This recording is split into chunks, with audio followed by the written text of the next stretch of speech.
ਇਸ ਪਿੰਡ ਦੇ ਵਿੱਚ ਜਿਹੜਾ ਬੁਰਜ ਹੈਗਾ ਆ ਜਿਸ ਨੂੰ ਮਹਿਲ ਵੀ ਕਿਹਾ ਜਾਂਦਾ ਆ ਸਰਦਾਰ ਲਹਿਣਾ ਸਿੰਘ ਹੋਣਾ ਦਾ, ਉਸ ਦੇ ਬਾਰੇ ਸਭ ਤੋਂ ਪਹਿਲਾਂ ਜਾਣਕਾਰੀ ਦਿਓ ਕਿ ਇਸ ਪਿੰਡ ਦਾ ਮਹਾਰਾਜਾ ਰਣਜੀਤ ਸਿੰਘ ਦੇ ਨਾਲ ਕਨੈਕਸ਼ਨ ਕਿਵੇਂ ਜੁੜਦਾ ਹੈ, ਬਾਬਾ ਬੰਦਾ ਸਿੰਘ ਬਹਾਦਰ ਜੀ ਨਾਲ ਕਨੈਕਸ਼ਨ ਕਿਵੇਂ। ਪੁਰਾਤਨ ਸਰੋਤਾਂ ਤੋਂ ਪਤਾ ਲੱਗਦਾ ਵੀ ਇੱਥੇ ਵਣਜ ਵਪਾਰ ਕਰਨ ਵਾਲੇ ਤੇ ਜ਼ਿਆਦਾ ਵਣਾਂ ਵਾਲਾ ਹੋਣ ਦੇ ਕਰਕੇ ਇਸ ਪਿੰਡ ਨੂੰ ਵਣੀਏ ਕੇ ਕਿਹਾ ਜਾਣ ਲੱਗ ਪਿਆ। 1764 ਈਸਵੀ ਦੇ ਵਿੱਚ ਜਦੋਂ ਇਹਨਾਂ ਨੇ ਸਰਦਾਰ ਲਹਿਣਾ ਸਿੰਘ ਜੀ ਨੇ ਜਦੋਂ ਲਾਹੌਰ ਦੇ ਉੱਪਰ ਕਬਜ਼ਾ ਕੀਤਾ, ਜਿਹੜਾ ਪੁਰਾਤਨ ਇਤਿਹਾਸਕ ਸਰੋਤਾਂ ਤੋਂ ਪਤਾ ਲੱਗਦਾ, ਸਰਦਾਰ ਸੋਹਣ ਸਿੰਘ ਸੀਤਲ ਜੀ ਦੀਆਂ ਪੁਸਤਕਾਂ ਤੋਂ ਪਤਾ ਲੱਗਦਾ, 1799 ਦੇ ਕਰੀਬ ਮਹਾਰਾਜਾ ਰਣਜੀਤ ਸਿੰਘ ਜਿਹੜੇ ਨੇ ਲਾਹੌਰ ਦੇ ਉੱਪਰ ਕਬਜ਼ਾ ਕਰਕੇ ਸ਼ੇਰੇ ਪੰਜਾਬ ਦਾ ਖਿਤਾਬ ਉਹਨਾਂ ਨੂੰ ਬਾਬਾ ਸਾਹਿਬ ਸਿੰਘ ਜੀ ਹੋਤੀ ਮਰਦਾਨਾ ਵਾਲੇ ਦਿੰਦੇ ਨੇ। ਉਸ ਤੋਂ ਬਾਅਦ ਇਹਨਾਂ ਦੀ ਮਿੱਤਰਤਾ ਬਹੁਤ ਜ਼ਿਆਦਾ ਗੂੜੀ ਹੋ ਜਾਂਦੀ ਹੈ। 1764 ਈਸਵੀ ਦੇ ਕਰੀਬ ਇਹ ਪਿੰਡ ਜਿਹੜਾ ਆਣ ਕੇ ਸਰਦਾਰ ਲਹਿਣਾ ਸਿੰਘ ਜੀ ਵਸਾਉਂਦੇ ਨੇ ਤੇ ਇਹਦਾ ਨਾਂ ਸਰਦਾਰ ਲਹਿਣਾ ਸਿੰਘ ਜੀ ਵਾਲਾ ਰੱਖਦੇ ਨੇ। ਇੱਥੇ ਬੁਰਜ ਦੀ ਤਮੀਰ ਕਰਾਉਂਦੇ ਨੇ। ਇਹ ਉਹੀ ਬੁਰਜ ਹੈ ਜਦੋਂ ਮਹਾਰਾਜਾ ਰਣਜੀਤ ਸਿੰਘ ਜੀ 1812 ਦੇ ਕਰੀਬ ਸਖਤ ਬਿਮਾਰ ਹੁੰਦੇ ਨੇ। ਹਕੀਮ ਉਹਨਾਂ ਨੂੰ ਜਵਾਬ ਦੇ ਦਿੰਦੇ ਨੇ ਵੀ ਇਹ ਅਰਦਾਸ ਕੀਤੀ ਸੀ ਇੱਥੇ ਆ ਕੇ ਵੀ ਮੇਰੀ ਰਹਿੰਦੀ ਹੋਈ ਉਮਰ ਮਹਾਰਾਜਾ ਰਣਜੀਤ ਸਿੰਘ ਨੂੰ ਲੱਗ ਜਾਵੇ ਤੇ ਇਹਨਾਂ ਦੀ ਜਿਹੜੀ ਬਿਮਾਰੀ ਹੈ ਸਰੀਰ ਦੀ, ਉਹ ਮੈਂ ਆਪਣੇ ਸਰੀਰ 'ਤੇ ਸਹਾਰਾ। ਜਿਸ ਦਿਨ ਲਾਹੌਰ ਦਰਬਾਰ ਦੇ ਵਿੱਚ ਜਾ ਕੇ ਫਕੀਰ ਜੀਜੂ ਜੀ ਦੀਨ ਜੀ ਦੀ ਇੱਕ ਪੁਸਤਕ ਹੈ, ਉਹਦੇ ਵਿੱਚੋਂ ਮਿਲਦਾ ਵੀ ਜਿਸ ਦਿਨ ਮਹਾਰਾਜਾ ਰਣਜੀਤ ਸਿੰਘ ਨੇ ਸਿਹਤਯਾਬੀ ਦਾ ਇਸ਼ਨਾਨ ਕੀਤਾ ਸੀ, ਉਸ ਦਿਨ ਅਟਾਰੀ ਦੇ ਵਿੱਚ ਸਰਦਾਰ ਨਿਹਾਲ ਸਿੰਘ ਜੀ ਦਾ ਆਖਰੀ ਇਸ਼ਨਾਨ ਹੋ ਰਿਹਾ ਸੀ। ਇਸ ਦੇ ਪਿੰਡ ਦੇ ਨਾਲ ਇਹ ਵਾਰਤਾ ਜਿਹੜੀ ਹੈ ਇਤਿਹਾਸਕ ਸਰੋਤਾਂ ਦੇ ਵਿੱਚ ਜੁੜਦੀ ਹੈ ਜੀ। ਮਹਾਰਾਜਾ ਰਣਜੀਤ ਸਿੰਘ ਦੇ ਨਾਲ ਇਹ ਇਸ ਤਰੀਕੇ ਨਾਲ ਜੁੜਿਆ ਹੋਇਆ ਬੁਰਜ ਹੈ। ਉਸ ਤੋਂ ਬਾਅਦ ਜੇ ਅਸੀਂ ਬਾਬਾ ਬੰਦਾ ਸਿੰਘ ਬਹਾਦਰ ਜੀ ਦੀ ਗੱਲ ਕਰਦੇ ਹਾਂ ਤਾਂ ਬਾਬਾ ਬੰਦਾ ਸਿੰਘ ਬਹਾਦਰ ਜੀ ਦਾ ਵੀ ਇਸ ਪਿੰਡ ਦੇ ਨਾਲ ਜਾਂ ਇਸ ਪਿੰਡ ਤੋਂ ਕੁਝ ਕੁ ਅੱਧਾ ਕਿਲੋਮੀਟਰ ਦੂਰੀ ਤੇ ਜਿਹੜਾ ਪਿੰਡ ਜਦੋਂ ਪਹਿਲਾਂ ਵਸਿਆ ਸੀ ਉਸ ਨਾਲ ਵੀ ਜੁੜਦਾ ਹੈ, ਇੱਕ ਇਤਿਹਾਸ ਦੇ ਵਿੱਚ ਆਉਂਦਾ। ਇੱਥੇ ਆਣ ਕੇ ਜਿਹੜਾ ਬਾਬਾ ਬੰਦਾ ਸਿੰਘ ਬਹਾਦਰ ਜੀ ਦੀ ਜਿਹੜੀ ਛੋਟੀ ਜਿਹੀ ਟੁਕੜੀ ਸੀ ਉਹਦੇ ਵਿੱਚ ਜਿਹੜਾ ਆ ਕੇ ਹਮਲਾ ਕਰ ਦਿੰਦੇ ਨੇ ਤੇ ਜਿਹੜੇ ਬਾਬਾ ਬੰਦਾ ਸਿੰਘ ਬਹਾਦਰ ਜੀ ਦੇ ਨਾਲ ਅੰਮ੍ਰਿਤਸਰ ਤੋਂ ਸਿੰਘ ਚੱਲਦੇ ਨੇ, ਤ੍ਰਿਹਣ ਖੱਤਰੀ ਜਾਤ ਦੇ ਨਾਲ ਜਿਹੜਾ ਸੰਬੰਧ ਰੱਖਦੇ ਨੇ, ਉਹ ਰਾਤ ਨੂੰ ਗਦਾਰੀ ਕਰਕੇ ਬਾਬਾ ਬੰਦਾ ਸਿੰਘ ਬਹਾਦਰ ਜੀ ਦੇ ਨਾਲ ਵਾਪਸ ਚਲੇ ਜਾਂਦੇ ਨੇ। ਟੁਕੜੀ ਹੋਰ ਕਮਜ਼ੋਰ ਹੋ ਜਾਂਦੀ ਹੈ। ਬਾਬਾ ਬੰਦਾ ਸਿੰਘ ਜੀ ਬਹਾਦਰ ਆਪਣੀ ਸੋਚ ਨੂੰ ਦੂਰ ਅੰਦੇਸ਼ ਬਣਾਉਂਦੇ ਹੋਏ ਵੀ ਮੈਂ ਜੇ ਜ਼ਿਆਦਾ ਸਮਾਂ ਇੱਥੇ ਰਹਿ ਕੇ ਲੜਾਂਗਾ, ਇੱਕ ਤੇ ਪਿੰਡ ਵਾਲਿਆਂ ਦਾ ਬਹੁਤ ਜ਼ਿਆਦਾ ਨੁਕਸਾਨ ਹੋਏਗਾ। ਬਾਬਾ ਬੰਦਾ ਸਿੰਘ ਬਹਾਦਰ ਜੀ ਫਿਰ ਇੱਥੋਂ ਥੋੜ੍ਹੀ ਜਿਹੀ ਵਾਪਸੀ ਕਰ ਲੈਂਦੇ ਨੇ ਤੇ ਅਬਦ ਉਸਮਤ ਖਾਨ ਦੀਆਂ ਫੌਜਾਂ ਪਿੱਛਾ ਕਰਦੀਆਂ ਨੇ। ਜਿਹੜੀ ਫੌਜ ਪਿੱਛੇ ਵੱਜ ਜਾਂਦੀ ਹੈ ਉਹ ਗੁੱਸੇ ਦੇ ਵਿੱਚ ਆ ਕੇ ਪਿੰਡ ਵਣੀਏ ਕਿਹਾ, ਜਿਹੜਾ ਅੱਜ ਖੰਡਰ ਦੇ ਰੂਪ ਦੇ ਵਿੱਚ ਪੁਰਾਣੀ ਜਗ੍ਹਾ ਦੇ ਉੱਪਰ ਸੀ, ਇਸ ਪਿੰਡ ਤੋਂ 1.5-2 ਕਿਲੋਮੀਟਰ ਹਟਵਾ ਸੀ, ਉਹਨੂੰ ਉਜਾੜ ਦਿੰਦੀ ਹੈ। ਮਹਾਰਾਜਾ ਰਣਜੀਤ ਸਿੰਘ ਦੀ ਇੱਕ ਯਾਦਗਾਰ ਹੈ ਪਿੰਡ ਵਣੀਕੇ ਤੇ ਅਸੀਂ ਉੱਥੇ ਪਹੁੰਚੇ ਹੋਏ ਹਾਂ। ਵਣਾ ਵਾਲਾ ਪਿੰਡ ਹੈ ਤਾਂ ਹੀ ਉਹਦਾ ਨਾਮ ਵਣੀਕੇ ਹੀ ਮਸ਼ਹੂਰ ਹੋਇਆ। ਸੋ ਇਹ ਜਿਹੜਾ ਇੱਥੇ ਇੱਕ ਬੁਰਜ ਹੈਗਾ ਆ ਜਿਸ ਨੂੰ ਬਾਰਾਦਰੀ ਵੀ ਕਿਹਾ ਜਾਂਦਾ ਹੈ, ਉਹਦੇ ਬਾਰੇ ਸਾਰੀ ਜਾਣਕਾਰੀ ਲੈਂਦੇ ਹਾਂ। ਉਸ ਤੋਂ ਬਾਅਦ ਬਾਬਾ ਬੰਦਾ ਸਿੰਘ ਬਹਾਦਰ ਜੀ ਦੇ ਨਾਲ ਵੀ ਇਹ ਪਿੰਡ ਦੀ ਯਾਦ ਜੁੜਦੀ ਹੈ, ਉਹ ਵੀ ਅਸੀਂ ਜਾਣਕਾਰੀ ਲਵਾਂਗੇ ਇੱਥੋਂ ਦੇ ਸਿੰਘ ਸਾਹਿਬ ਉਹਦੇ ਕੋਲੋਂ। ਸਭ ਤੋਂ ਪਹਿਲਾਂ ਤਾਂ ਸਿੰਘ ਸਾਹਿਬ ਜੀ ਵਾਹਿਗੁਰੂ ਜੀ ਕਾ ਖਾਲਸਾ ਵਾਹਿਗੁਰੂ ਜੀ ਕੀ ਫਤਿਹ ਜੀ। ਇਸ ਪਿੰਡ ਦੇ ਵਿੱਚ ਜਿਹੜਾ ਬੁਰਜ ਹੈਗਾ ਆ ਜਿਸ ਨੂੰ ਮਹਿਲ ਵੀ ਕਿਹਾ ਜਾਂਦਾ ਆ ਸਰਦਾਰ ਲਹਿਣਾ ਸਿੰਘ ਹੋਣਾ ਦਾ, ਉਸ ਦੇ ਬਾਰੇ ਸਭ ਤੋਂ ਪਹਿਲਾਂ ਜਾਣਕਾਰੀ ਦਿਓ ਕਿ ਇਸ ਪਿੰਡ ਦਾ ਮਹਾਰਾਜਾ ਰਣਜੀਤ ਸਿੰਘ ਦੇ ਨਾਲ ਕਨੈਕਸ਼ਨ ਕਿਵੇਂ ਜੁੜਦਾ ਹੈ, ਬਾਬਾ ਬੰਦਾ ਸਿੰਘ ਬਹਾਦਰ ਜੀ ਨਾਲ ਕਨੈਕਸ਼ਨ ਕਿਵੇਂ। ਇਹ ਜੀ ਜਿਹੜਾ ਪਿੰਡ ਹੈ ਇਹ ਪੁਰਾਤਨ ਪਿੰਡ ਹੈ। ਪੁਰਾਤਨ ਸਰੋਤਾਂ ਤੋਂ ਪਤਾ ਲੱਗਦਾ ਵੀ ਇੱਥੇ ਵਣਜ ਵਪਾਰ ਕਰਨ ਵਾਲੇ ਤੇ ਜ਼ਿਆਦਾ ਵਣਾਂ ਵਾਲਾ ਹੋਣ ਦੇ ਕਰਕੇ ਇਸ ਪਿੰਡ ਨੂੰ ਵਣੀਏ ਕੇ ਕਿਹਾ ਜਾਣ ਲੱਗ ਪਿਆ। ਸਰਦਾਰ ਲਹਿਣਾ ਸਿੰਘ ਜੀ ਦੇ ਨਾਲ ਇਹਦਾ ਸੰਬੰਧ ਜੁੜਦਾ ਹੈ। ਇਹ ਸਰਦਾਰ ਗੁਰਬਖਸ਼ ਸਿੰਘ ਜੀ ਦਾ 40 ਪਿੰਡਾਂ ਦਾ ਇਹ ਪਰਗਣਾ ਸੀ, ਮਲਕੀਅਤ ਸੀ। ਸਰਦਾਰ ਲਹਿਣਾ ਸਿੰਘ ਜੀ ਉਹਨਾਂ ਦੇ ਮੁਤਬੰਨੇ ਪੁੱਤਰ ਸੀ। ਸਰਦਾਰ ਗੁਰਬਖਸ਼ ਸਿੰਘ ਜੀ ਰੋੜਾਂ ਵਾਲੇ ਸਰਦਾਰ ਰਣਜੀਤ ਸਿੰਘ ਜੀ ਦੇ ਉਹਨਾਂ ਦੇ ਪਿਤਾ ਸਰਦਾਰ ਮਹਾਂ ਸਿੰਘ ਜੀ ਦੇ ਬੜੇ ਗੂੜੇ ਮਿੱਤਰ ਸੀ। ਉਹਨਾਂ ਦੇ ਮਿੱਤਰਤਾ ਹੋਣ ਦੇ ਕਾਰਨ ਇਹਨਾਂ ਦੇ ਸੰਬੰਧ ਬਣ ਗਏ, ਆਉਣਾ ਜਾਣਾ ਬਣ ਗਿਆ। 1764 ਈਸਵੀ ਦੇ ਵਿੱਚ ਜਦੋਂ ਇਹਨਾਂ ਨੇ ਸਰਦਾਰ ਲਹਿਣਾ ਸਿੰਘ ਜੀ ਨੇ ਜਦੋਂ ਲਾਹੌਰ ਦੇ ਉੱਪਰ ਕਬਜ਼ਾ ਕੀਤਾ, ਜਿਹੜਾ ਪੁਰਾਤਨ ਇਤਿਹਾਸਕ ਸਰੋਤਾਂ ਤੋਂ ਪਤਾ ਲੱਗਦਾ, ਸਰਦਾਰ ਸੋਹਣ ਸਿੰਘ ਸੀਤਲ ਜੀ ਦੀਆਂ ਪੁਸਤਕਾਂ ਤੋਂ ਪਤਾ ਲੱਗਦਾ, ਉਹਦੇ ਨਾਲ ਫਿਰ ਜਦੋਂ 1801 ਦੇ ਕਰੀਬ 1799 ਦੇ ਕਰੀਬ ਮਹਾਰਾਜਾ ਰਣਜੀਤ ਸਿੰਘ ਜਿਹੜੇ ਨੇ ਲਾਹੌਰ ਦੇ ਉੱਪਰ ਕਬਜ਼ਾ ਕਰਕੇ ਸ਼ੇਰੇ ਪੰਜਾਬ ਦਾ ਖਿਤਾਬ ਉਹਨਾਂ ਨੂੰ ਬਾਬਾ ਸਾਹਿਬ ਸਿੰਘ ਜੀ ਹੋਤੀ ਮਰਦਾਨਾ ਵਾਲੇ ਦਿੰਦੇ ਨੇ। ਉਸ ਤੋਂ ਬਾਅਦ ਇਹਨਾਂ ਦੀ ਮਿੱਤਰਤਾ ਬਹੁਤ ਜ਼ਿਆਦਾ ਗੂੜੀ ਹੋ ਜਾਂਦੀ ਹੈ। 1764 ਈਸਵੀ ਦੇ ਕਰੀਬ ਇਹ ਪਿੰਡ ਜਿਹੜਾ ਆਣ ਕੇ ਸਰਦਾਰ ਲਹਿਣਾ ਸਿੰਘ ਜੀ ਵਸਾਉਂਦੇ ਨੇ ਤੇ ਇਹਦਾ ਨਾਂ ਸਰਦਾਰ ਲਹਿਣਾ ਸਿੰਘ ਜੀ ਵਾਲਾ ਰੱਖਦੇ ਨੇ। ਇੱਥੇ ਬੁਰਜ ਦੀ ਤਮੀਰ ਕਰਾਉਂਦੇ ਨੇ। ਇਹ ਉਹੀ ਬੁਰਜ ਹੈ ਜਦੋਂ ਮਹਾਰਾਜਾ ਰਣਜੀਤ ਸਿੰਘ ਜੀ 1812 ਦੇ ਕਰੀਬ ਸਖਤ ਬਿਮਾਰ ਹੁੰਦੇ ਨੇ। ਹਕੀਮ ਉਹਨਾਂ ਨੂੰ ਜਵਾਬ ਦੇ ਦਿੰਦੇ ਨੇ ਇਸੇ ਬੁਰਜ ਦੇ ਵਿੱਚ ਉਹਨਾਂ ਨੂੰ ਲਿਜਾਇਆ ਜਾਂਦਾ ਹੈ। ਫਿਰ ਇੱਥੇ ਆ ਕੇ ਸਰਦਾਰ ਨਿਹਾਲ ਸਿੰਘ ਜੀ ਅਟਾਰੀ ਵਾਲੇ ਸਰਦਾਰ ਸ਼ਾਮ ਸਿੰਘ ਜੀ ਦੇ ਪਿਤਾ ਜੀ ਗੁਰੂ ਗੋਬਿੰਦ ਸਿੰਘ ਮਹਾਰਾਜ ਜੀ ਦੇ ਚਰਨਾਂ ਵਿੱਚ ਅਰਦਾਸ ਬੇਨਤੀ ਕਰਦੇ ਨੇ, ਜਿਹਦਾ ਜ਼ਿਕਰ ਇਤਿਹਾਸ ਦੇ ਵਿੱਚ ਸਰਦਾਰ ਮੂਲਾ ਸਿੰਘ ਜੀ ਪਾਖਰਪੁਰ, ਕੁਲਵੰਤ ਸਿੰਘ ਬੀਏ, ਸਰਦਾਰ ਮਿਲਖਾ ਸਿੰਘ ਜੀ ਮੌਜੀ ਆਦਿ ਢਾਡੀ ਜਨ ਜਿਨ੍ਹਾਂ ਨੇ ਇਤਿਹਾਸ ਦੀ ਖੋਜ ਕੀਤੀ ਉਹ ਦੱਸਦੇ ਨੇ ਵੀ ਇਹ ਅਰਦਾਸ ਕੀਤੀ ਸੀ ਇੱਥੇ ਆ ਕੇ ਵੀ ਮੇਰੀ ਰਹਿੰਦੀ ਹੋਈ ਉਮਰ ਮਹਾਰਾਜਾ ਰਣਜੀਤ ਸਿੰਘ ਨੂੰ ਲੱਗ ਜਾਵੇ ਅਤੇ ਇਹਨਾਂ ਦੀ ਜਿਹੜੀ ਬਿਮਾਰੀ ਹੈ ਸਰੀਰ ਦੀ ਉਹ ਮੈਂ ਆਪਣੇ ਸਰੀਰ 'ਤੇ ਸਹਾਰਾ। ਜਿਸ ਦਿਨ ਲਾਹੌਰ ਦਰਬਾਰ ਦੇ ਵਿੱਚ ਜਾ ਕੇ ਫਕੀਰ ਜੀਜੂ ਜੀ ਦੀਨ ਜੀ ਦੀ ਇੱਕ ਪੁਸਤਕ ਹੈ, ਉਹਦੇ ਵਿੱਚੋਂ ਮਿਲਦਾ ਵੀ ਜਿਸ ਦਿਨ ਮਹਾਰਾਜਾ ਰਣਜੀਤ ਸਿੰਘ ਨੇ ਸਿਹਤਯਾਬੀ ਦਾ ਇਸ਼ਨਾਨ ਕੀਤਾ ਸੀ, ਉਸ ਦਿਨ ਅਟਾਰੀ ਦੇ ਵਿੱਚ ਸਰਦਾਰ ਨਿਹਾਲ ਸਿੰਘ ਜੀ ਦਾ ਆਖਰੀ ਇਸ਼ਨਾਨ ਹੋ ਰਿਹਾ ਸੀ। ਇਸ ਦੇ ਪਿੰਡ ਦੇ ਨਾਲ ਇਹ ਵਾਰਤਾ ਜਿਹੜੀ ਹੈ ਇਤਿਹਾਸਕ ਸਰੋਤਾਂ ਦੇ ਵਿੱਚ ਜੁੜਦੀ ਹੈ ਜੀ। ਸੋ ਮਹਾਰਾਜਾ ਰਣਜੀਤ ਸਿੰਘ ਇਸ ਪਿੰਡ ਵਿੱਚ ਆਏ ਤੇ ਇਸੇ ਹੀ ਪਿੰਡ ਦੇ ਵਿੱਚ ਜਿਹੜਾ ਇਲਾਜ ਵੀ ਹੋਇਆ, ਗੁਰੂ ਪਾਤਸ਼ਾਹ ਜੀ ਅੱਗੇ ਅਰਦਾਸ ਵੀ ਹੋਈ ਤੇ ਇੱਥੇ ਹੀ ਅਰਦਾਸ ਜਿਹੜੀ ਕੀਤੀ ਗਈ ਸੀ। ਉਸ ਤੋਂ ਬਾਅਦ ਫਿਰ ਉਹ ਚੜ੍ਹਾਈ ਕਰ ਜਾਂਦੇ ਨੇ ਲਹਿਣਾ ਸਰਦਾਰ ਨਿਹਾਲ ਸਿੰਘ ਜੀ। ਮਹਾਰਾਜਾ ਰਣਜੀਤ ਸਿੰਘ ਦੇ ਨਾਲ ਇਹ ਇਸ ਤਰੀਕੇ ਨਾਲ ਜੁੜਿਆ ਹੋਇਆ ਬੁਰਜ ਹੈ। ਉਸ ਤੋਂ ਬਾਅਦ ਜੇ ਅਸੀਂ ਬਾਬਾ ਬੰਦਾ ਸਿੰਘ ਬਹਾਦਰ ਜੀ ਦੀ ਗੱਲ ਕਰਦੇ ਹਾਂ ਤਾਂ ਬਾਬਾ ਬੰਦਾ ਸਿੰਘ ਬਹਾਦਰ ਜੀ ਦਾ ਵੀ ਇਸ ਪਿੰਡ ਦੇ ਨਾਲ ਜਾਂ ਇਸ ਪਿੰਡ ਤੋਂ ਕੁਝ ਕੁ ਅੱਧਾ ਕਿਲੋਮੀਟਰ ਦੂਰੀ ਤੇ ਜਿਹੜਾ ਪਿੰਡ ਜਦੋਂ ਪਹਿਲਾਂ ਵਸਿਆ ਸੀ ਉਸ ਨਾਲ ਵੀ ਜੁੜਦਾ ਹੈ, ਇੱਕ ਇਤਿਹਾਸ ਦੇ ਵਿੱਚ ਆਉਂਦਾ ਉਹ ਜੀ। ਬਹੁਤ ਸਾਰੇ ਇਤਿਹਾਸਕ ਸਰੋਤਾਂ ਦੇ ਵਿੱਚ ਜ਼ਿਕਰ ਮਿਲਦਾ। ਜੇ ਆਪਾਂ ਗੱਲ ਕਰ ਲਈਏ ਸਰਦਾਰ ਰਤਨ ਸਿੰਘ ਜੀ ਭੰਗੂ ਜੀ ਦਾ ਪੰਥ ਪ੍ਰਕਾਸ਼, ਕਰਤਾਰ ਸਿੰਘ ਕਲਾਸਵਾਲੀਆ ਜੀ ਦਾ ਗ੍ਰੰਥ, ਸੋਹਣ ਸਿੰਘ ਸੀਤਲ ਜੀ ਦੀਆਂ ਲਿਖਤਾਂ, ਕੁਝ ਪੁਰਾਤਨ ਹੋਰ ਇਤਿਹਾਸਕ ਸਰੋਤ ਨੇ, ਤਵਾਰੀ ਗੁਰੂ ਖਾਲਸਾ, ਉਹਦੇ ਵਿੱਚੋਂ ਇਹ ਸਾਰਾ ਜ਼ਿਕਰ ਮਿਲ ਜਾਂਦਾ ਵੀ ਜਦੋਂ ਬਾਬਾ ਬੰਦਾ ਸਿੰਘ ਜੀ ਬਹਾਦਰ ਅੰਮ੍ਰਿਤਸਰ ਤੋਂ ਚੱਲਦੇ ਨੇ ਤੇ ਅਖੀਰਲੀ ਜੰਗ ਉਹਨਾਂ ਦੇ ਜੀਵਨ ਦੀ ਜਿਹੜੀ ਬਾਗਬਾਨਪੁਰੇ ਦੀ ਜਿਹੜੀ ਅਬਦੁਸਮਤ ਖਾਂ ਦੀਆਂ ਫੌਜਾਂ ਦੇ ਨਾਲ ਹੁੰਦੀ ਹੈ। ਇਸ ਪਿੰਡ ਦੇ ਵਿੱਚ ਪਹਿਲਾ ਪੜਾਅ ਖੁਆਲੀ ਕਰਦੇ ਨੇ, ਫਿਰ ਦੂਸਰਾ ਪੜਾਅ ਸ਼ਾਮ ਦੇ ਸਮੇਂ ਇਸ ਵਣੀਏ ਕੇ ਆਣ ਕੇ ਕਰਦੇ ਨੇ। ਵੈਸੇ ਉਹਨਾਂ ਪਹੁੰਚਣਾ ਬਾਗਬਾਨਪੁਰੇ ਸੀ, ਪਰ ਸ਼ਾਮ ਨੂੰ ਜਦੋਂ ਇੱਥੇ ਆਣ ਕੇ ਪੜਾਅ ਕਰ ਲੈਂਦੇ ਨੇ। ਅਗਲਾ ਪਿੰਡ ਜਿਹੜਾ ਆਪਾਂ ਦੇਖਦੇ ਹਾਂ ਸ਼ੂਰਾ, ਉਸ ਸਮੇਂ ਉਹ ਸਾਰਾ ਪਿੰਡ ਮੁਸਲਮਾਨਾਂ ਦਾ ਸੀ। ਬਾਬਾ ਬੰਦਾ ਸਿੰਘ ਜੀ ਸਿੱਖਾਂ ਦੀਆਂ ਫੌਜਾਂ ਦਾ ਆਉਣਾ ਸੁਣ ਕੇ ਉਹ ਖਬਰ ਜਿਹੜੀ ਨੇ ਜਾ ਕੇ ਲਾਹੌਰ ਦਰਬਾਰ ਦੇ ਵਿੱਚ ਪਹੁੰਚਾ ਦਿੰਦੇ ਨੇ। ਉੱਥੋਂ 10,000 ਦੀ ਫੌਜ ਜਿਹੜੀ ਚੜ੍ਹਦੀ ਹੈ ਲਾਹੌਰ, ਇੱਥੋਂ ਸ਼ੂਰੇ ਦੇ ਜਿਹੜੇ ਕੁਝ ਰੰਗੜ ਨੇ ਉਹਨਾਂ ਦੇ ਨਾਲ ਰਲਦੇ ਨੇ ਤੇ ਇੱਥੇ ਆਣ ਕੇ ਜਿਹੜਾ ਬਾਬਾ ਬੰਦਾ ਸਿੰਘ ਬਹਾਦਰ ਜੀ ਦੀ ਜਿਹੜੀ ਛੋਟੀ ਜਿਹੀ ਟੁਕੜੀ ਸੀ ਉਹਦੇ ਵਿੱਚ ਜਿਹੜਾ ਆ ਕੇ ਹਮਲਾ ਕਰ ਦਿੰਦੇ ਨੇ। ਤੇ ਜਿਹੜੇ ਬਾਬਾ ਬੰਦਾ ਸਿੰਘ ਬਹਾਦਰ ਜੀ ਦੇ ਨਾਲ ਅੰਮ੍ਰਿਤਸਰ ਤੋਂ ਸਿੰਘ ਚੱਲਦੇ ਨੇ ਉਹਨਾਂ ਦੇ ਵਿੱਚ ਸਰਦਾਰ ਰਤਨ ਸਿੰਘ ਜੀ ਭੰਗੂ ਲਿਖਦੇ ਨੇ ਵੀ ਸਰਦਾਰ ਕਾਹਨ ਸਿੰਘ, ਵਿਨੋਦ ਸਿੰਘ, ਤ੍ਰੇਹਣ ਖੱਤਰੀ ਜਾਤ ਦੇ ਨਾਲ ਜਿਹੜਾ ਸੰਬੰਧ ਰੱਖਦੇ ਨੇ ਉਹ ਰਾਤ ਨੂੰ ਗਦਾਰੀ ਕਰਕੇ ਬਾਬਾ ਬੰਦਾ ਸਿੰਘ ਬਹਾਦਰ ਜੀ ਦੇ ਨਾਲ ਵਾਪਸ ਚਲੇ ਜਾਂਦੇ ਨੇ। ਟੁਕੜੀ ਹੋਰ ਕਮਜ਼ੋਰ ਹੋ ਜਾਂਦੀ ਹੈ। ਬਾਬਾ ਬੰਦਾ ਸਿੰਘ ਜੀ ਬਹਾਦਰ ਦੂਰ ਅੰਦੇਸ਼ੀ ਦਾ ਜਿਹੜਾ ਪ੍ਰਗਟਾਵਾ ਕਰਦਿਆਂ ਹੋਇਆਂ ਵੀ ਆਪਣੀ ਸੋਚ ਨੂੰ ਦੂਰ ਅੰਦੇਸ਼ ਬਣਾਉਂਦਿਆਂ ਹੋਏ ਵੀ ਮੈਂ ਜੇ ਜ਼ਿਆਦਾ ਸਮਾਂ ਇੱਥੇ ਰਹਿ ਕੇ ਲੜਾਂਗਾ, ਇੱਕ ਤੇ ਪਿੰਡ ਵਾਲਿਆਂ ਦਾ ਬਹੁਤ ਜ਼ਿਆਦਾ ਨੁਕਸਾਨ ਹੋਏਗਾ, ਜਿਹੜੀ ਸਾਡੇ ਕੋਲ ਸੀਮਤ ਸਿੱਖ ਫੌਜ ਹੈ ਉਹਦਾ ਬਹੁਤ ਨੁਕਸਾਨ ਹੋਏਗਾ। ਬਾਬਾ ਬੰਦਾ ਸਿੰਘ ਬਹਾਦਰ ਜੀ ਫਿਰ ਇੱਥੋਂ ਥੋੜ੍ਹੀ ਜਿਹੀ ਵਾਪਸੀ ਕਰ ਲੈਂਦੇ ਨੇ ਤੇ ਅਬਦੁਸਮਤ ਖਾਨ ਦੀਆਂ ਫੌਜਾਂ ਪਿੱਛਾ ਕਰਦੀਆਂ ਨੇ। ਜਿਹੜੀ ਫੌਜ ਪਿੱਛੇ ਵੱਜ ਜਾਂਦੀ ਹੈ ਉਹ ਗੁੱਸੇ ਦੇ ਵਿੱਚ ਆ ਕੇ ਪਿੰਡ ਵਣੀਏ ਕਿਹਾ ਜਿਹੜਾ ਅੱਜ ਖੰਡਰ ਦੇ ਰੂਪ ਦੇ ਵਿੱਚ ਪੁਰਾਣੀ ਜਗ੍ਹਾ ਦੇ ਉੱਪਰ ਸੀ, ਇਸ ਪਿੰਡ ਤੋਂ 1.5-2 ਕਿਲੋਮੀਟਰ ਹਟਵਾਂ ਸੀ, ਉਹਨੂੰ ਉਜਾੜ ਦਿੰਦੀ ਹੈ। ਫਿਰ ਉਹ ਪਿੰਡ ਜਿਹੜਾ ਕੁਝ ਸਮੇਂ ਤੱਕ ਥਿਰ ਹੋ ਜਾਂਦਾ, ਲੋਕ ਖਿੰਡਰ ਪੁੰਡਰ ਜਾਂਦੇ ਨੇ। ਬਾਬਾ ਬੰਦਾ ਸਿੰਘ ਬਹਾਦਰ ਜੀ ਦਾ ਇੱਥੇ ਆਉਣਾ 1714 ਈਸਵੀ ਦੇ ਕਰੀਬ ਹੁੰਦਾ ਹੈ ਜੀ।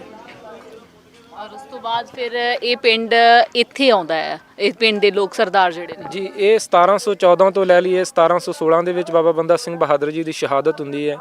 16 ਤੋਂ ਲੈ ਕੇ ਤਕਰੀਬਨ 1760-65 ਤੱਕ ਇਹ ਪਿੰਡ ਜਿਹੜਾ ਉਹ ਆਬਾਦ ਨਹੀਂ ਹੁੰਦਾ, ਇਸੇ ਤਰ੍ਹਾਂ ਖਿੰਡਿਆ ਪੁੰਡਰਿਆ ਰਹਿੰਦਾ। ਜੇ ਕੋਈ ਲੋਕ ਆਉਂਦੇ ਨੇ ਇੱਥੇ ਬੈਠ ਜਾਂਦੇ ਨੇ। ਪਰ ਜਦੋਂ ਸਰਦਾਰ ਲਹਿਣਾ ਸਿੰਘ ਜੀ ਆ ਕੇ ਇੱਥੇ ਨਵਾਂ ਪਿੰਡ ਵਸਾਉਂਦੇ ਨੇ, ਸਰਦਾਰ ਲਹਿਣਾ ਸਿੰਘ ਵਾਲਾ, ਫਿਰ ਉਹ ਪਿੰਡ ਜਿਹੜੇ ਵਣੀਏ ਕੇ ਵਾਲੇ ਵਸਨੀਕ ਸੀ ਸਾਰੇ ਇੱਥੇ ਆ ਕੇ ਵਸ ਜਾਂਦੇ ਨੇ। ਨਵੇਂ ਪਿੰਡ ਦੀ ਜਿਹੜੀ ਉਸਾਰੀ ਸ਼ੁਰੂ ਹੋ ਜਾਂਦੀ ਹੈ ਜੀ। ਸੋ ਇੱਥੇ ਇਤਿਹਾਸ ਜਿਹੜਾ ਹੈ ਉਹ ਬਹੁਤ ਜੁੜਿਆ ਹੋਇਆ ਹੈ, ਸਿੱਖ ਮਿਸਲਾਂ ਦੇ ਨਾਲ ਵੀ ਜੁੜਿਆ ਹੋਇਆ। ਭੰਗੀ ਮਿਸਲ ਦਾ ਖਾਸ ਜਿਹੜਾ ਇਤਿਹਾਸ ਇਸ ਪਿੰਡ ਨਾਲ ਜੁੜਦਾ ਜੀ। ਜੀ, ਭੰਗੀ ਮਿਸਲ ਨਾਲ ਇਸ ਤਰ੍ਹਾਂ ਇਹਦਾ ਇਤਿਹਾਸ ਜੁੜਦਾ ਜੀ। ਜਿਹੜੇ ਭੰਗੀ ਮਿਸਲ ਦੇ ਬਾਨੀ ਹੋਏ ਨੇ ਸਰਦਾਰ ਛੱਜਾ ਸਿੰਘ ਜੀ, ਉਹਨਾਂ ਦੇ ਇੱਕ ਨਾਮਵਰ ਸਰਦਾਰ ਸੀ ਜਿਨ੍ਹਾਂ ਨੇ ਬੜੇ ਜੁਝਾਰੂਪਣ ਦੇ ਵਿੱਚ ਆ ਕੇ ਸਿੱਖ ਮਿਸਲਾਂ ਨੂੰ ਬਣਾਉਣ ਦੇ ਵਿੱਚ ਬੜਾ ਵੱਡਾ ਯੋਗਦਾਨ ਅਦਾ ਕੀਤਾ। ਜਦੋਂ ਸਿੱਖ ਮਿਸਲਾਂ ਹੋਣ ਦੇ ਵਿੱਚ ਆ ਗਈਆਂ, ਉਹਨਾਂ ਨੇ ਫਿਰ ਆਪਣੀ ਰਿਆਸਤ ਕਾਇਮ ਕਰ ਲਈ, ਆਪਣਾ ਇੱਕ ਪਰਗਣਾ ਬਣਾ ਲਿਆ ਜਿਨ੍ਹਾਂ ਦਾ ਨਾਮ ਇਤਿਹਾਸ ਦੇ ਵਿੱਚ ਸਰਦਾਰ ਗੁਰਬਖਸ਼ ਸਿੰਘ ਜੀ ਰੋੜਾਂ ਵਾਲੇ ਕਰਕੇ ਆਉਂਦਾ। ਉਹਨਾਂ ਦੀ ਆਪਣੀ ਕੋਈ ਔਲਾਦ ਨਹੀਂ ਸੀ, ਉਹਨਾਂ ਦਾ ਇੱਕ ਮੁਤਬੰਨਾ ਪੁੱਤਰ ਸੀ ਜਿਹੜਾ ਸਾਧਾਂ ਵਾਲੇ ਭਾਈ ਈਸਰ ਸਿੰਘ ਦੇ ਕੋਲੋਂ ਉਹਨਾਂ ਲੈ ਕੇ ਆਪਣਾ ਪੁੱਤਰ ਬਣਾਇਆ ਸੀ ਸਰਦਾਰ ਲਹਿਣਾ ਸਿੰਘ।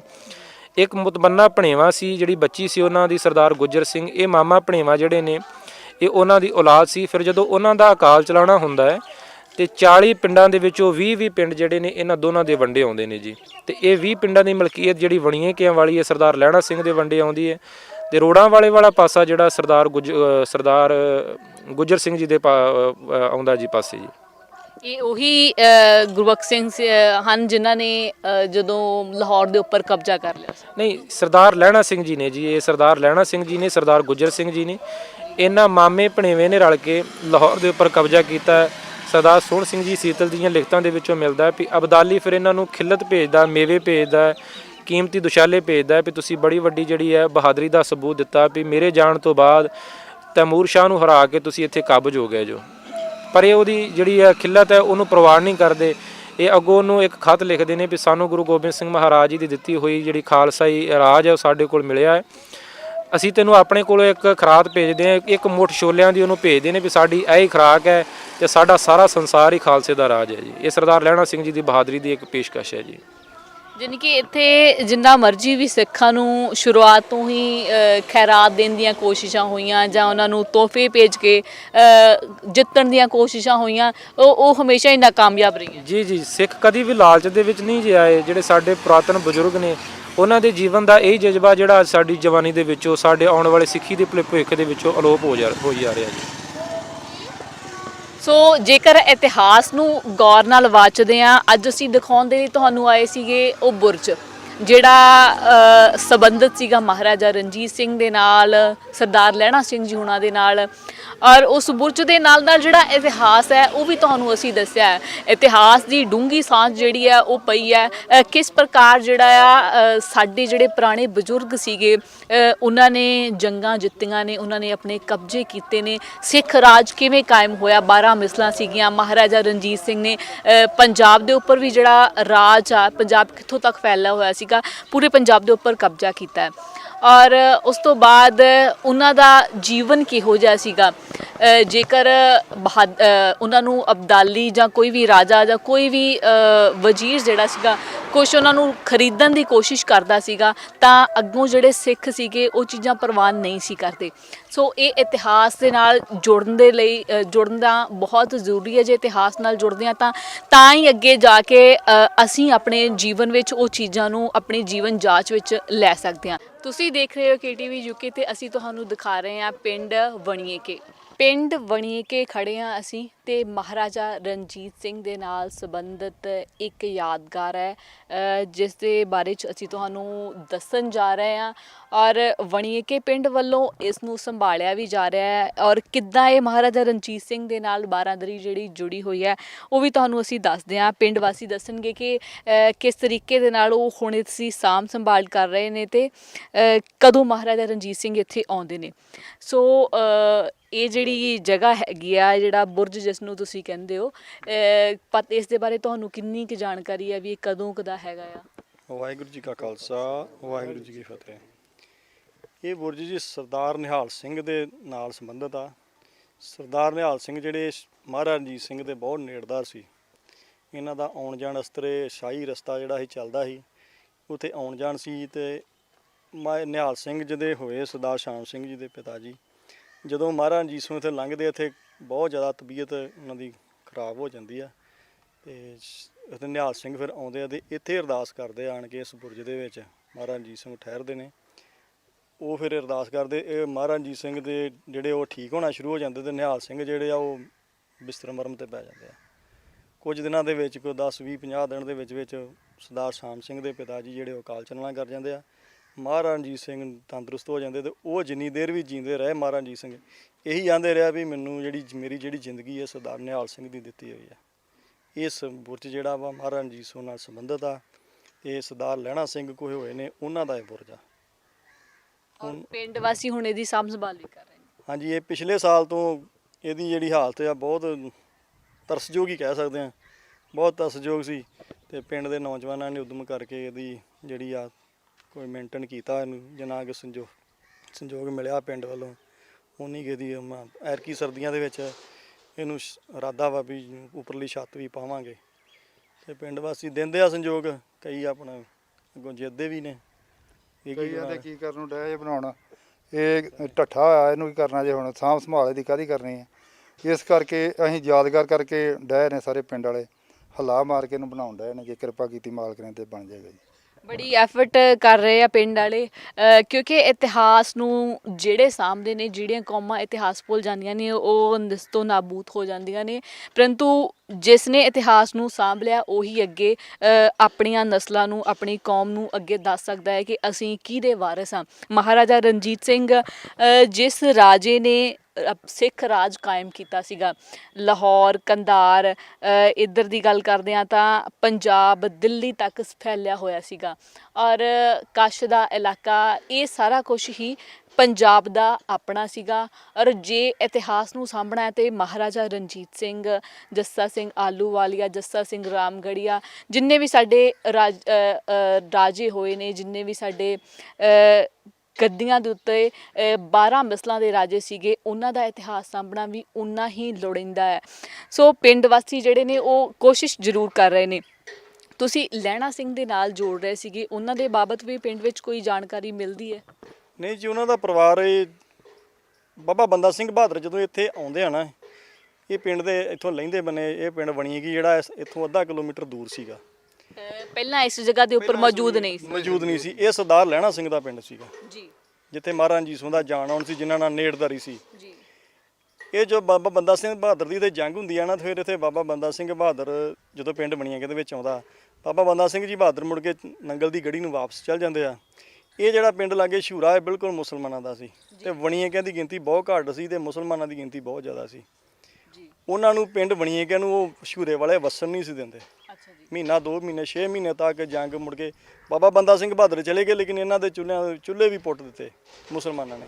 ਉਹ ਪਿੰਡ ਢਾਹ ਹੀ ਦਿੱਤਾ ਜੀ, ਪਿੰਡ ਢਾਹ ਦਿੱਤਾ। ਪਿੰਡ ਜਦੋਂ ਕਿਸੇ ਨੇ ਜਾਣਾ ਰਾਤ ਦੀਵਾ ਜਗਾਉਣਾ, ਉਹਨਾਂ ਨੂੰ ਪਤਾ ਲੱਗ ਜਾਣਾ, ਉਹਨਾਂ ਰਾਤ ਆਣ ਕੇ ਫਿਰ ਇੱਥੇ ਹਮਲਾ ਕਰ ਦੇਣਾ। ਫਿਰ ਇਹ ਲਹਿਣਾ ਸਿੰਘ ਸੀ, ਇਹਨੂੰ ਇਹਨਾਂ ਬੇਨਤੀ ਕੀਤੀ ਵੀ ਸਾਨੂੰ ਪਿੰਡ 'ਚ ਵਸਣ ਨਹੀਂ ਦਿੰਦੇ ਤੇ ਸਾਨੂੰ ਤੁਸੀਂ ਆਪਣੀ ਕਿਲ੍ਹੇ ਦੇ ਵਿੱਚ ਰਹਿਣ ਦਿਓ। ਇਹ ਕਿਲ੍ਹਾ ਟਾਈਪ ਸੀ, 4 ਬੁਰਜ ਸੀ ਇਹਦੇ ਜੀ, ਜਿਹਦੇ ਵਿੱਚੋਂ ਹੁਣ ਇੱਕ ਹੀ ਬਾਕੀ ਆ। ਇਹ ਜ਼ਿਆਦਾ ਘਰ ਨਹੀਂ ਸੀ, ਸਿਰਫ 5-7 ਪਰਿਵਾਰ ਦੇ ਘਰ ਸੀ, ਜ਼ਿਆਦਾ ਨਹੀਂ ਸੀ ਹੈਗੇ। ਇਹ ਇੱਟਾਂ ਜ਼ਰੂਰ ਦਿਖਾਈਆਂ ਜਾਣ ਪਿੱਛੇ। ਆ ਕੁਝ ਕੁ ਜਿਹੜਾ ਮਹਿਲ ਦੱਸਿਆ ਜਾ ਰਿਹਾ, 4 ਬੁਰਜ ਦੱਸੇ ਜਾ ਰਹੇ ਨੇ, ਇਹ ਅੱਗੇ ਨੂੰ ਜਾਂਦਾ ਸੀਗਾ। ਹੁਣ ਇਹਦੀ ਕੁਝ ਕੁ ਜਿਹੜੀਆਂ ਨਿਸ਼ਾਨੀਆਂ ਨੇ ਮਿੱਟੀ 'ਚ ਜਿਹੜੀਆਂ ਦਫਨ ਹੋਈਆਂ ਨੇ ਉਹੀ ਬਚੀਆਂ ਹੋਈਆਂ ਨੇ। ਹਾਂਜੀ, ਉਹ ਜਿਹੜੇ 4 ਬੁਰਜ ਆ, ਮੁੜ ਕੇ ਸਾਡੇ ਤੇ ਅਸਾਂ ਤਾਂ ਵੇਖੇ ਨਹੀਂ, ਅਸਾਂ ਤਾਂ ਇੱਕ ਹੀ ਵੇਖਿਆ, ਲੇਕਿਨ ਸਾਡੇ ਜਿਹੜੇ ਦਾਦਾ ਜੀ ਆ ਉਹ ਸਾਨੂੰ ਦੱਸਦੇ ਹੁੰਦੇ ਸੀਗੇ, ਦਾਦਾ ਜੀ ਦੀ ਉਮਰ ਦੇ ਬੰਦੇ, ਵੀ ਇੱਕ ਬੁਰਜ ਅਸੀਂ ਢਹਿੰਦਾ ਵੇਖਿਆ ਤੇ ਇੱਕ ਢਹਿ ਚੁੱਕਾ ਸੀ, ਚੌਥਾ ਉਹਨਾਂ ਵੀ ਨਹੀਂ ਵੇਖਿਆ। ਯਾਨੀ ਕਿ ਪਿੰਡ ਵੱਲੋਂ ਕੋਈ ਕਦਰ ਨਹੀਂ ਕੀਤੀ ਗਈ। ਜੇ ਵੇਖੀਏ ਪਿੰਡ ਨੂੰ ਉਹਨਾਂ ਸੰਭਾਲਿਆ ਸਰਦਾਰਾਂ ਨੇ, ਤੇ ਲੇਕਿਨ ਜਿਹੜੇ ਅਸੀਂ ਆ ਕੇ ਬਾਹਰੋਂ ਵਸੇ ਅਸਾਂ ਕੋਈ ਨਹੀਂ ਸੰਭਾਲਿਆ। ਨਾ ਅੱਜ ਸਾਨੂੰ ਕੋਈ ਏਡੀ ਗਰਾਈ ਸੰਜੋਗ ਵੱਲੋਂ ਦਿੱਤੀ ਜਾਂਦੀ ਆ। ਬਹੁਤੇ ਲੋਕ ਕਹਿੰਦੇ ਇਹਨੂੰ ਕੀ ਕਰਦੇ ਜੇ, ਇਹਨੂੰ ਕੀ ਕਰੋਗੇ, ਇਹਨੂੰ ਤਾਂ ਇਹ ਤੁਹਾਨੂੰ ਕੀ ਦਊ। ਪਰ ਅਸੀਂ ਉਹਨਾਂ ਲੋਕਾਂ ਨੂੰ ਚੈਲੰਜ ਕੀਤਾ ਸੀ, ਸਾਨੂੰ ਇਹ 'ਤੇ ਰੁਪਈਆ 5-4 ਲੱਖ ਲਾ ਲੈਣ ਦਿਓ, ਤੁਹਾਡੀ 30 ਲੱਖ ਦੀ ਕੋਠੀ ਕੋਈ ਨਹੀਂ ਵੇਖਣ ਆਊਗਾ, ਲੇਕਿਨ ਇਹ ਨਿਸ਼ਾਨੀ ਸਾਡੀ ਜਿਹੜੀ ਸਾਡੇ ਸਰਦਾਰਾਂ ਦੀ, ਵੱਡਿਆਂ ਦੀ ਹੈ, ਇਹਨੂੰ ਲੋਕ ਜ਼ਰੂਰ ਵੇਖਣ ਆਉਣਗੇ। ਅੱਜ ਤੁਹਾਡੀ ਇਹ 8ਵੀਂ 10ਵੀਂ ਟੀਮ ਆ ਚੁੱਕੀ ਆ, ਕੋਈ ਨਾ ਕੋਈ ਇੱਥੇ ਮਹੀਨੇ 2 ਮਹੀਨੇ ਬਾਅਦ ਆਉਂਦਾ ਰਹਿੰਦਾ। ਗੱਲ ਉਹੀ ਹੋ ਰਹੀ ਆ ਵੀ ਲੋਕੀ ਅੱਜ ਕੱਲ੍ਹ ਵਿਰਾਸਤ ਨੂੰ ਸਮਝਣ ਲੱਗ ਪਿਆ, ਸਮਝਦੇ ਵੀ ਆ, ਤੇ ਬਹੁਤ ਚੰਗਾ ਲੱਗਦਾ ਜਦੋਂ ਕੋਈ ਆਉਂਦਾ ਬਾਹਰੋਂ। ਸਾਨੂੰ ਵੀ ਕੀਤੇ ਤੇ ਥੋੜ੍ਹਾ ਜਿਹਾ ਮਹਿਸੂਸ ਹੁੰਦਾ ਵੀ ਚਲੋ ਚੰਗਾ ਕੰਮ ਕਰ ਦਿੱਤਾ ਅਸਾਂ ਵੀ। ਸੋ ਇਤਿਹਾਸ ਨੂੰ ਸਾਂਭਣ ਦੀ ਇਹਨਾਂ ਨੇ ਬੜਾ ਵੱਡਾ ਜਿਹੜਾ ਬੀੜਾ ਪਿੰਡ ਵਾਸੀਆਂ ਨੇ ਚੁੱਕਿਆ ਹੋਇਆ, ਕਿਉਂਕਿ ਇਹਨਾਂ ਦਾ ਕਹਿਣਾ ਸੀ ਕਿ ਰਣੀਕੇ ਪਿੰਡ ਇੱਥੋਂ ਅੱਧਾ ਕਿਲੋਮੀਟਰ ਦੀ ਦੂਰੀ ਦੇ ਉੱਪਰ ਵਸਿਆ, ਵਣੀਕੇ, ਔਰ ਅੱਧਾ ਕਿਲੋਮੀਟਰ ਦੀ ਦੂਰੀ ਤੋਂ ਇਹ ਇੱਥੇ ਆ ਕੇ ਵਸਦੇ ਨੇ। ਔਰ ਲਹਿਣਾ ਸਿੰਘ ਦੇ ਇੱਥੇ ਮਹਿਲ ਸੀਗੇ। ਸੋ ਬਾਬਾ ਬੰਦਾ ਸਿੰਘ ਬਹਾਦਰ ਜੀ ਦੇ ਨਾਲ ਵੀ ਇਸ ਦਾ ਤਾਲੁਕਾਤ ਜਿਹੜੇ ਨੇ ਇਸ ਮਹਿਲ ਦੇ ਜਿਹੜੇ ਜੁੜਦੇ ਨੇ। ਔਰ ਬਾਬਾ ਬੰਦਾ ਸਿੰਘ ਬਹਾਦਰ ਜੀ ਇੱਥੋਂ ਹੀ ਅੱਗੇ ਨੰਗਲ ਨੂੰ ਚਾਲੇ ਪਾਉਂਦੇ ਨੇ। ਇਸ ਜਗ੍ਹਾ 'ਤੇ ਥੋੜ੍ਹੀ ਪਿੱਛੇ ਜਿਹੜੀ ਜੰਗ ਹੁੰਦੀ ਹੈ, ਔਰ ਉਸ ਤੋਂ ਬਾਅਦ ਮਹਾਰਾਜਾ ਰਣਜੀਤ ਸਿੰਘ ਦੇ ਨਾਲ ਵੀ ਇਸ ਦੇ ਤਾਲੁਕਾਤ ਜੁੜੇ ਹੋਏ ਨੇ। ਸੋ ਇਹ ਇਤਿਹਾਸਕ ਨਿਸ਼ਾਨੀ ਹੈ ਇਤਿਹਾਸ ਦੀ, ਜਿਸ ਨੂੰ ਸੰਭਾਲਣਾ ਬਹੁਤ ਹੀ ਜ਼ਰੂਰੀ ਹੈ। 12ਦਰੀ ਇਸ ਨੂੰ ਇਤਿਹਾਸ ਵਿੱਚ 12ਦਰੀ ਦੇ ਨਾਂ ਦੇ ਨਾਲ ਵੀ ਯਾਦ ਕੀਤਾ ਜਾਂਦਾ ਆ। ਔਰ ਇਸ ਦੇ ਸ਼ਾਇਦ 12 ਜਿਹੜੀਆਂ ਨੁੱਕਰਾਂ ਨੇ, ਇਸ ਜਿਹੜੀ ਗੁੰਬਦ ਜਿਹੜਾ ਮੀਨਾਰ ਜਿਹੜਾ ਇਹ ਖੜਾ ਇਸ ਦੀਆਂ। ਔਰ ਇਸ ਤੋਂ ਇਲਾਵਾ 4 ਇਹੋ ਜਿਹੇ ਮੀਨਾਰ ਹੋਰ ਸੀਗੇ। ਇੱਕ ਮਹਿਲ ਦੀ ਤਰ੍ਹਾਂ ਇਹ ਜਿਹੜਾ ਕਿਲ੍ਹਾ ਸੀਗਾ ਉਹ ਤਿਆਰ ਸੀਗਾ। ਇੱਥੇ ਰਹਿਣ ਦੇ ਲਈ ਪੌੜੀਆਂ ਜਿਹੜੀਆਂ ਸੀਗੀਆਂ ਨੀਚੇ ਤੋਂ ਨਹੀਂ ਜਾਂਦੀਆਂ ਸੀ, ਕਿ ਦੂਜੇ ਪਾਸੇ ਤੋਂ ਆਉਂਦੀਆਂ ਸੀਗੀਆਂ ਉੱਪਰ। ਔਰ ਇਹ ਇਸ ਤਰੀਕੇ ਨਾਲ ਬਣਿਆ ਹੋਇਆ ਸੀਗਾ ਕਿ ਕੋਈ ਵੀ ਦੂਸਰਾ ਬੰਦਾ ਆ ਕੇ ਅੰਦਾਜ਼ਾ ਨਹੀਂ ਲਾ ਸਕਦਾ ਸੀ ਕਿ ਉੱਪਰ ਕਿਸ ਤਰੀਕੇ ਦੇ ਨਾਲ ਜਾਣਾ ਹੈ। ਸੋ ਪੁਰਾਤਨ ਜਿਹੜੀਆਂ ਚੀਜ਼ਾਂ ਨੇ, ਸਾਡਾ ਜਿਹੜਾ ਭਵਨ ਨਿਰਮਾਣ ਕਲਾ ਕਿਹੋ ਜਿਹੀ ਸੀਗੀ ਉਸ ਨੂੰ ਵੇਖਣ ਦੇ ਲਈ, ਉਸ ਨੂੰ ਜਾਂਚ ਪਰਖ ਕਰਨ ਦੇ ਲਈ ਇਤਿਹਾਸ ਸਾਡੇ ਸਾਹਮਣੇ ਹੋਣਾ ਅਤ ਜ਼ਰੂਰੀ ਹੈ। ਔਰ ਤੁਹਾਨੂੰ ਅਸੀਂ ਵਣੀਕੇ ਪਿੰਡ ਤੋਂ ਇਹ ਤਸਵੀਰਾਂ ਦਿਖਾ ਰਹੇ ਹਾਂ।